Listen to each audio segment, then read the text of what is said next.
যদি মানুষ তাদের নিজের কথাগুলো খেতে পারত, তাহলে তারা বুঝতে পারত যে এগুলো কতখানি তেতো।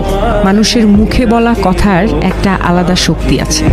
কখনো কখনো আমরা রাগে, অভিমানে বা অবহেলায় এমন কিছু বলে ফেলি যা শুনতে অন্যের জন্য খুব কষ্টকর হয়ে যায়, অথচ আমরা সেটা বোঝার চেষ্টা করি না কখনো।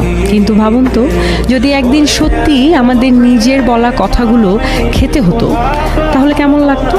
মিষ্টি বা ভদ্রভাবে বলা কথা হয়তো সুস্বাদু লাগতো, কিন্তু কটূক্তি, অপমান বা কষ্ট দেওয়ার মতো কথা হলে সেটা হয়তো একেবারেই স্বাদে তেতো আর গিলতেও কষ্ট হতো। তখনই হয়তো আমরা বুঝতাম আমাদের জিভ থেকে বের হওয়া প্রতিটা শব্দের কতটা ওজন আছে, আর তা অন্যের হৃদয়ে কেমন প্রভাব ফেলে। তাই কথার আগে একটু ভেবে বলা জরুরি, কারণ কথার কোনো ওষুধ নেই। একবার বলে ফেললে তা আর ফেরানো যায় না কখনো। নিজের কথাই যদি একদিন নিজের কাছে তিতে হয়ে ওঠে, সেটাই হবে সবচেয়ে বড় অনুশোচনা।